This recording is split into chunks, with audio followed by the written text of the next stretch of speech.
今天我要分享的故事是，远房姑妈霸占我的房产，还处处刁难。我重拳出击，直接给她送进去蹲监狱。姑妈，您在我家借住不提前说一声的事也就算了，怎么还把门锁给换了？哎呀，乔乔，真是不好意思。你弟弟弄丢了配的钥匙，我想着再配钥匙麻烦，就干脆换了新锁。你弟弟年纪小，你别怪他呀。面前从未见过的远房姑妈脸上带着过于刻意的笑容，自来熟地拉着我的手。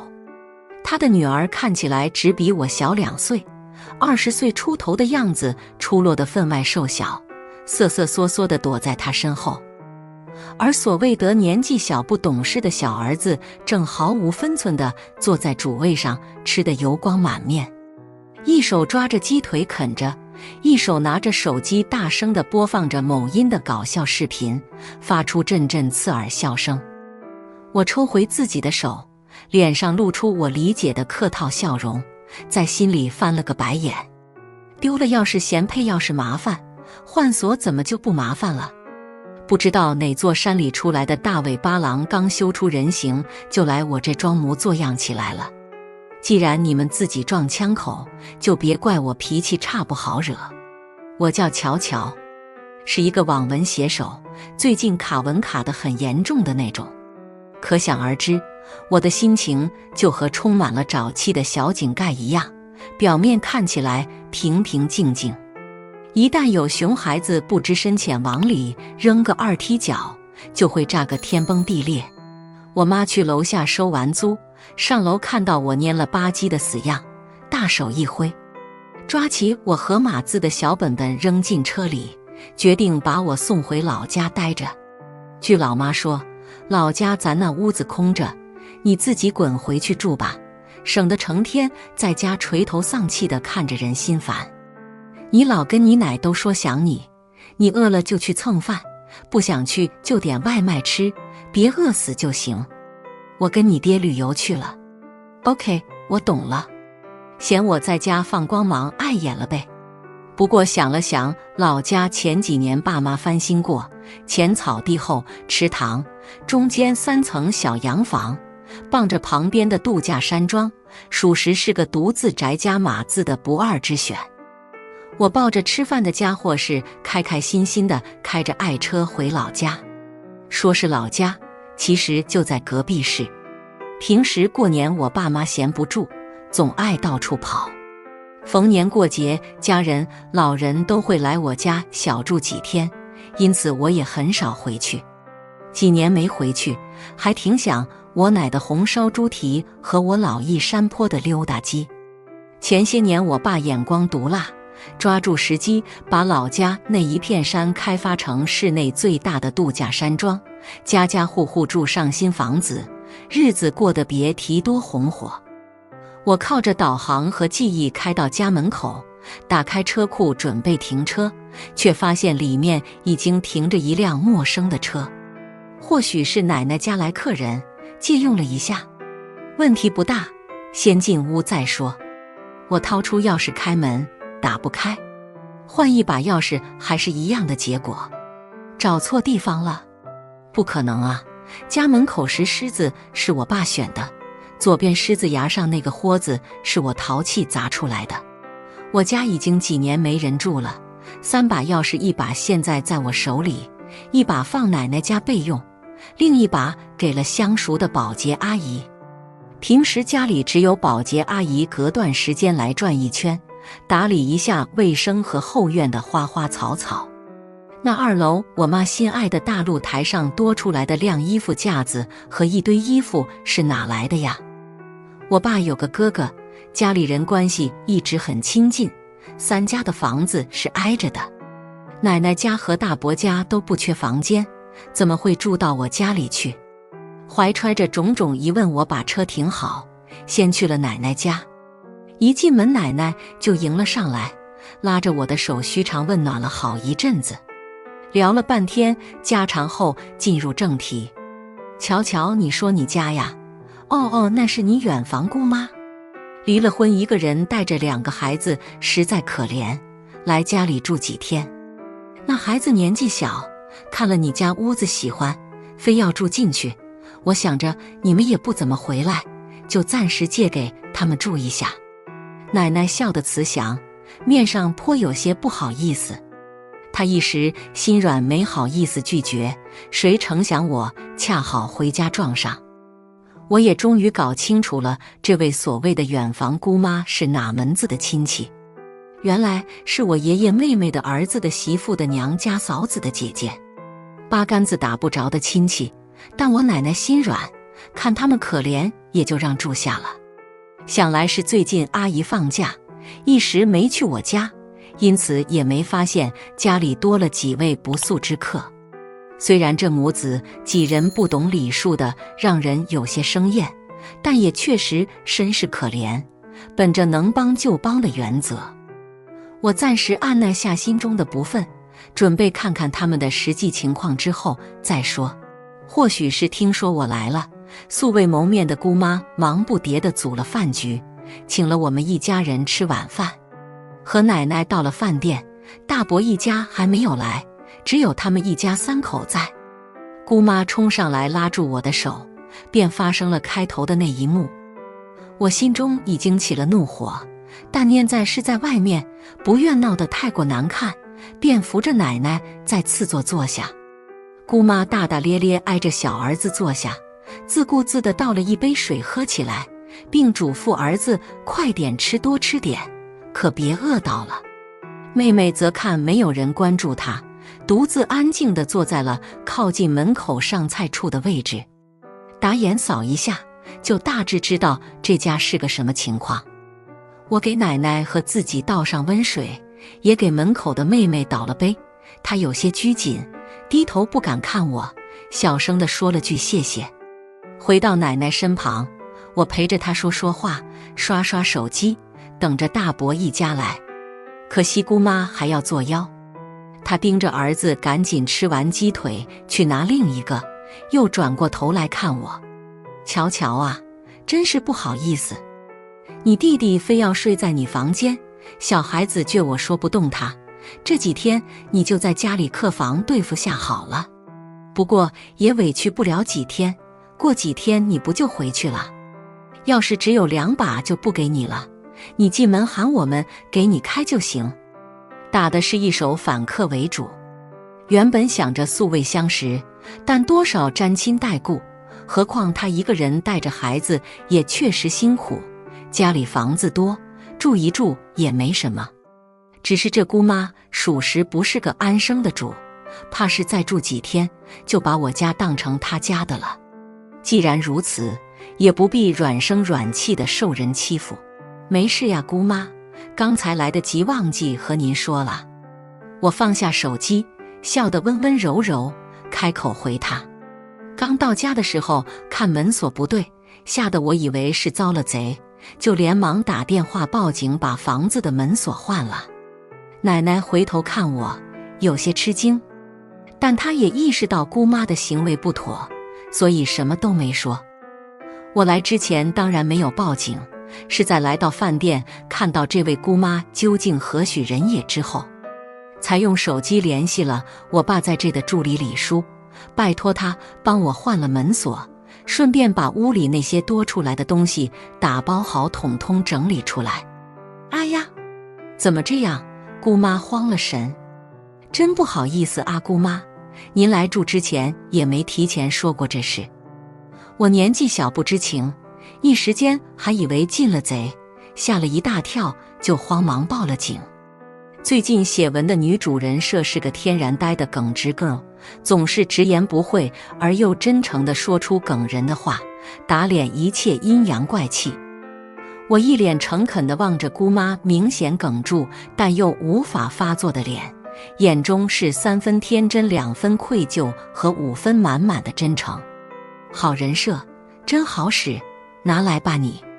身后传来一声憋不住的笑，我回头看去，进来的是我的大伯和婶婶，旁边还跟着一个高瘦的白净男孩，穿着整洁挺拔。显然刚才那声笑是从他那传出来的。抱歉。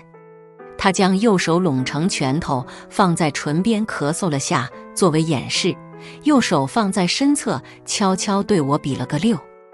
我想起高兴的事情，一时没忍住，声音还挺好听，看样子也是友军。我颇为大度地表示没关系，起身向着大伯和婶婶迎过来。打完招呼，我犯了愁，这位弟弟是谁呀？前几年送我弟上大学时，还是个胖乎乎的可爱球球，就算瘦了也不能男大18变成这样吧。正想着，一个毛茸茸的脑袋从门口探过来。老姐，我在这呢。瘦下来但还是有点肉乎的脸，阳光的笑容和露出2个小虎牙，傻乎乎的样子，是我弟乔向北没错了。这个是我大学舍友露露，她爸妈都在国外工作不回来，我看她一个人不回家，在宿舍怪可怜的，就抓来我家玩了。姐姐好，和小北一样叫我小露就可以。露露站在我弟旁，比他高小半头，笑起来有几分腼腆，左脸隐隐显露出一个小小的酒窝。可以啊，臭小子，变高变帅了，还交到这么好的朋友。我打了招呼，又打趣了向北2句，他便傻笑着挠了挠头。那可不嘛，我们小路老优秀了，我待把他抓来一起玩，免得他在宿舍背着我偷学。这臭小子，我笑闹2句，引着伯伯婶婶准备落座。姑妈连忙站起来说：哎呀，真不好意思，我家天宝非要做这，小孩子肚子饿得快，就没等你们先开吃了。大家快坐快坐。婶婶脾气好，笑了笑没说话，依着姑妈坐下了。我招呼着姑妈的女儿张梦楠过来和我坐在一起。乔向北拉着露露颇有绅士风度地表示，还是由他们男孩子坐门口的位置比较好。姑妈被刚才大伯一家来打了岔，现在都坐下了，又连忙问我：乔乔啊，那我们的东西，姑妈您放心，奶奶告诉我那些东西是您的后，我就没扔，安排好给您打包放宾馆去了。您是不知道，我的工作是写小说的，整天都待在家不出门，还经常日夜颠倒的工作，大半夜键盘敲得噼啪响。我笑得愈发真诚。我年纪轻轻的熬夜不要紧，你们家天宝可不能熬夜呀，要不然耽误身体的。小孩子容易长不高，还会影响智力的。您今晚就放心的去宾馆住吧，房费我都给您交好了。不过我只替你们交了今天1天的哦，以后的房费还是您自己出吧。毕竟听奶奶说，您离婚的时候带着2个孩子，可是分到了一大笔钱，维持生活绰绰有余了。我在心里暗暗想，姑妈还想说什么，但大伯及时出声招呼大家开吃，把话题扯向了别的地方。吃完了饭，姑妈理所应当地想让我开车送他们回宾馆。婶婶看向我，露出了一个让我放心的表情。哎呀，妹妹，我们夫妻俩带着妈先回家。他们这些小辈许久不见，肯定想得很，让他们年轻人自己开车出去玩吧。给你打个出租，让出租送你就行。婶婶嘴皮子利索，手脚也麻利，眼疾手快地叫了出租车，和司机说好了宾馆的目的地。牛啊！我和向北两相对视，在心里竖起了大拇指。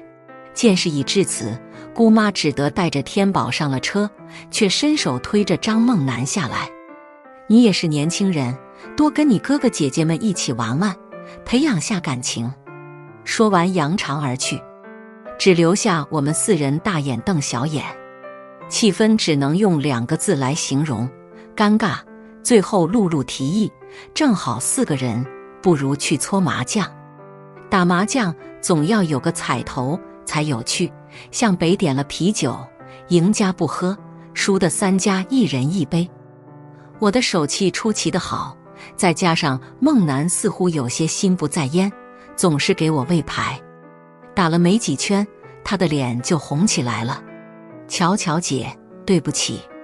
刚杠上开花呲着大牙直乐的我还没反应过来，她又继续小声说道，对于我们一家3口做的事情，我真的很抱歉。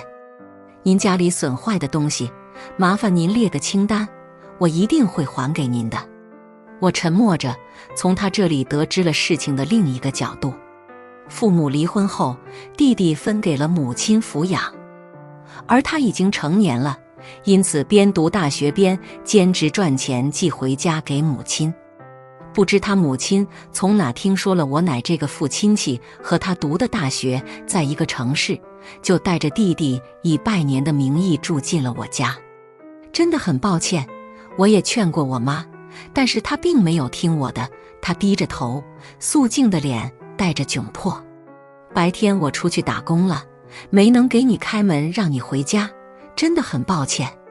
小北和露露都没说话，只是看着我们。这么紧张干嘛？我也没有说怪你，我打趣着缓和气氛。大过年的，继续搓麻将吧，别想这些不开心的事了。冤有头债有主，我并非是非不分的人。李叔带人收拾别墅里东西时，给我汇报过里面的情况。贵重物品放在保险柜里，没有受到什么损伤。姑妈住进了我爸妈的房间，动了一些我妈的化妆品和衣物。张天宝住进了我的屋子，拿我的萝卜丁当画笔，把地板画得一团糟。倒是张梦楠，他住在了客房。房间整整齐齐，除了床铺和放在床头摊开行李箱里的换洗衣物外，几乎看不出有人居住的痕迹。平心而论，张梦楠生在这样父母感情破裂又重男轻女的家庭里，能靠自己的努力考上大学，和露露、小北成为校友，并勤奋兼职反哺母亲和幼弟，做得已经不错了。即使他的母亲做得再出格，我也无法把自己的怒气发泄在一个既可怜又勤奋努力的年轻女孩身上。搓完麻将准备回去，张梦楠的手机响了。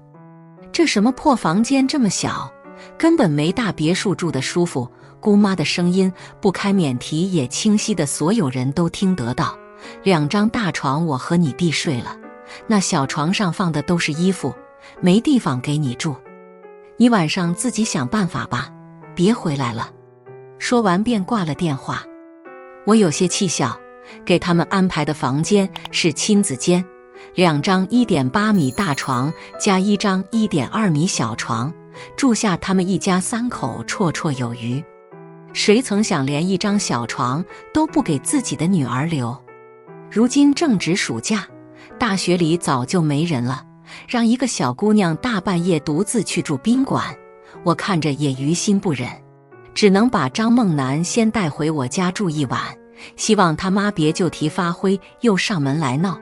我有些发愁地想，小北在学校一直说想巧巧姐了，如果巧巧姐不介意的话，我们2个也去你家住几天。倒是露露看出了我的思虑，开口建议道，哎，别乱说呀。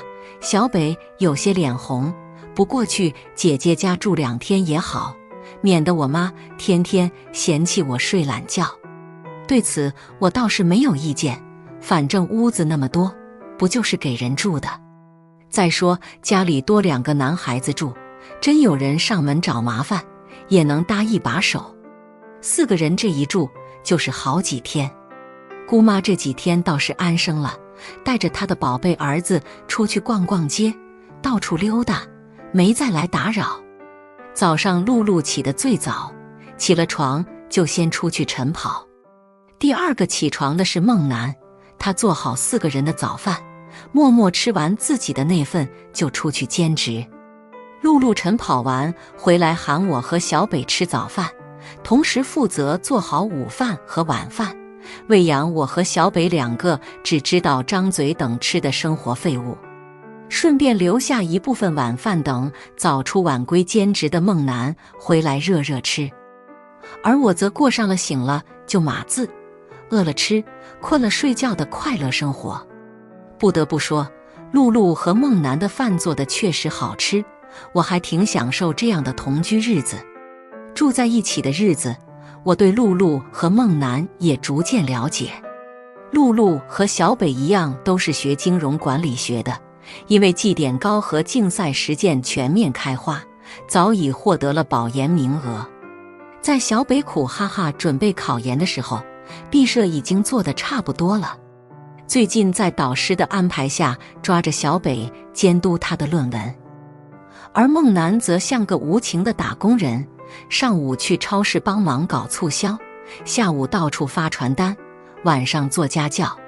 下班回家后，还要借用我家书房，如饥似渴地看外文名著，勤奋地与我赶稿子时的码字机器人状态有得一拼。孟楠和我说，他是外语专业的，当初他妈觉得这工作毕业了不好赚钱，不让他学。是他坚持说弟弟英语不好，学了这个能辅导弟弟，才得以顺利就读自己喜欢的专业。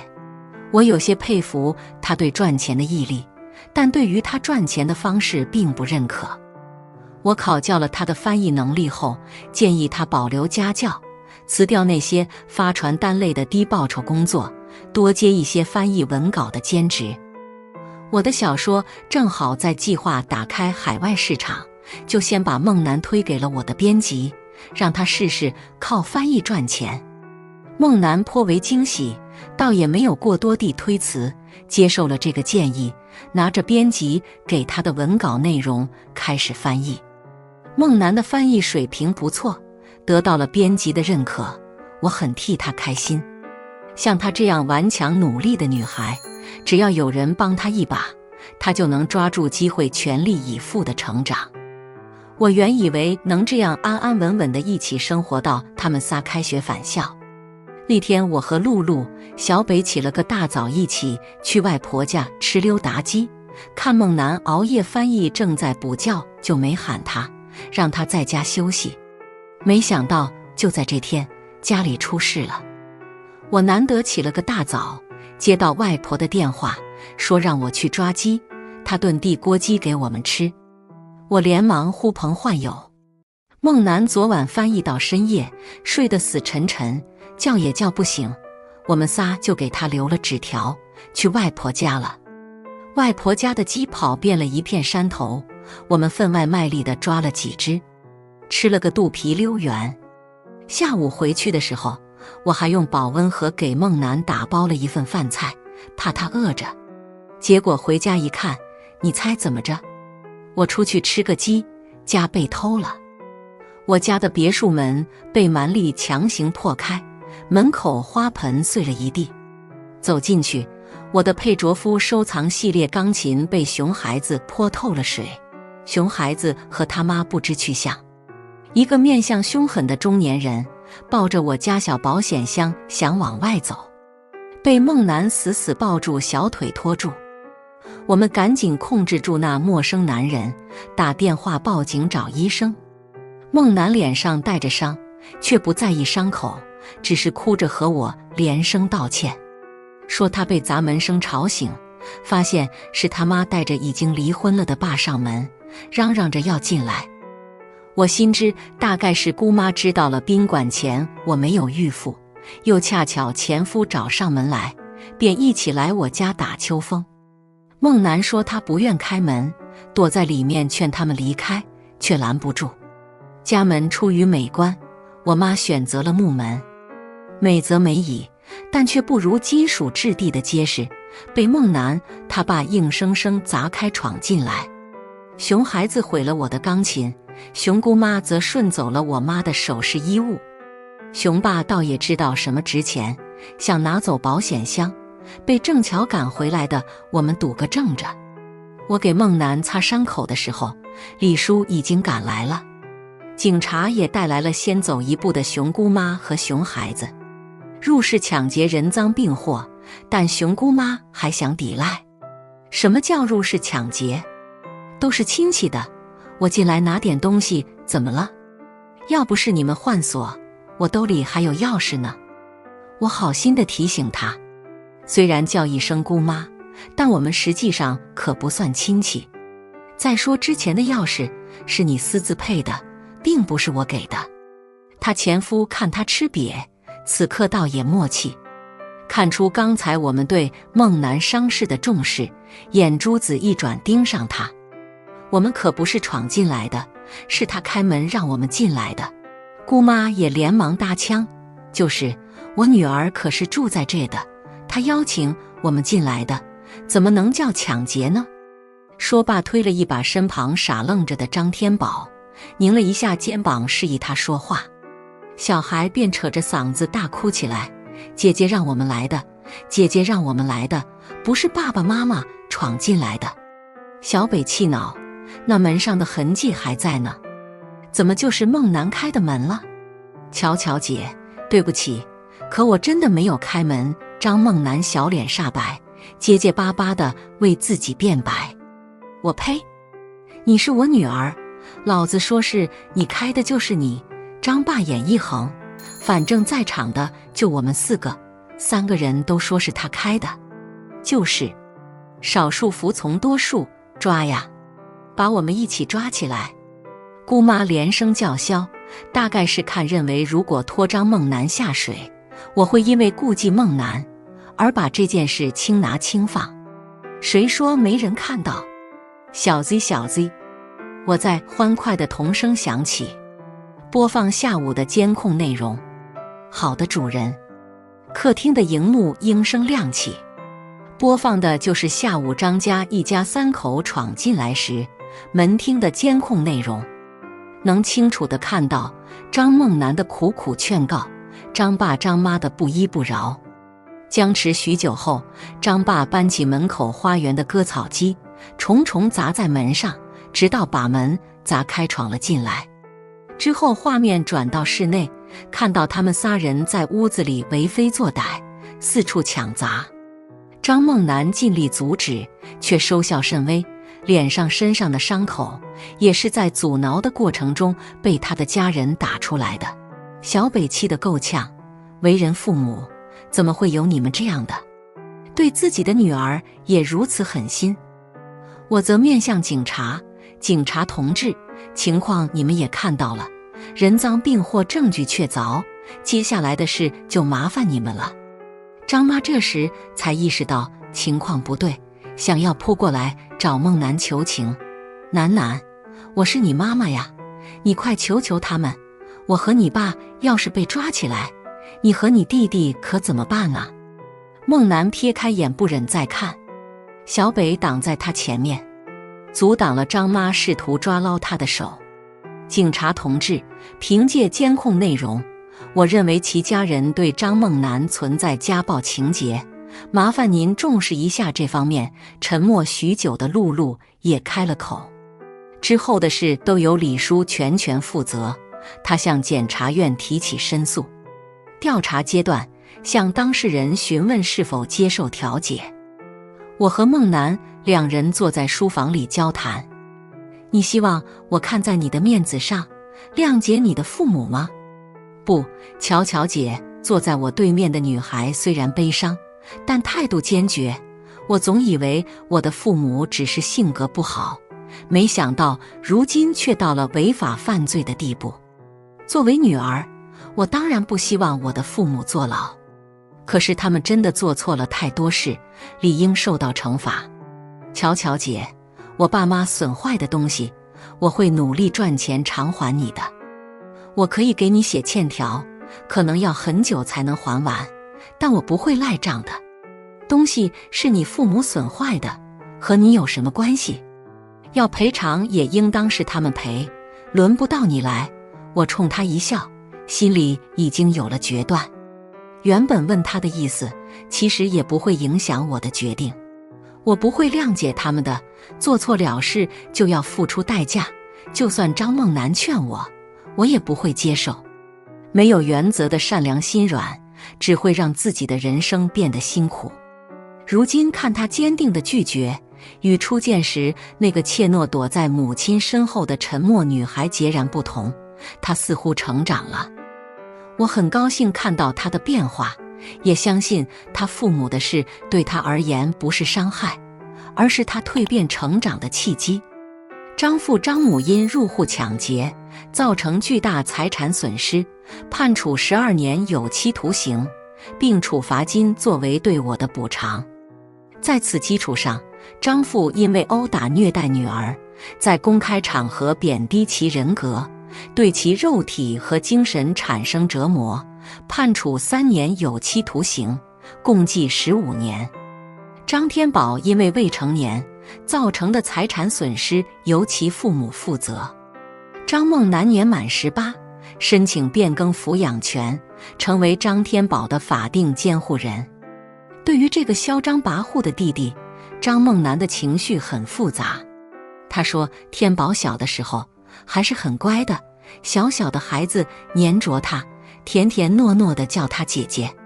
后来在父母观念的影响下，才变成现在的样子。未来父母入狱的时间里，他有信心改变张天宝的观念，让他从熊孩子成长成一个三观正确的好孩子。对此我们都很认可。我的外婆自告奋勇，想在梦楠大学求学期间代替他看管张天宝。梦楠有点担忧，怕给我们添麻烦，小北劝他不必担心。你就放心吧，乔乔姐的姥姥是我们这一霸小儿只提的存在，没有她手上摆不平的小孩。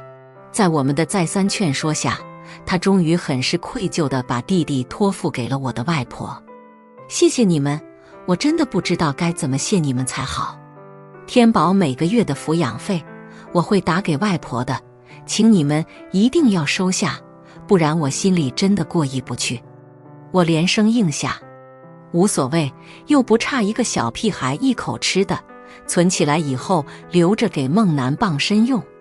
经此这么一折腾，开学的时间也快到了。梦楠选择提前返校，有更多的时间兼职赚钱，好打给我们。小北也决定和他搭伙一起返校，早点回去备战考研也好。露露却不想走，她故作可怜巴巴看我，乔乔姐，我保研了，不想回学校，能在你家多住几天吗？我失笑，却也点头同意了。都是成年人，他眼中对我的兴趣我并非一无所觉。虽然不知道为什么，但我并不讨厌他，那就顺其自然，慢慢发展吧。反正日子还长着呢。感谢大家的观看，如果你喜欢这类故事，还请点击订阅微光夜读，并分享给更多的人，这会对我帮助很大。也欢迎大家在下方评论区投稿自己的故事，我来讲述分享给大家。再次感谢大家的观看。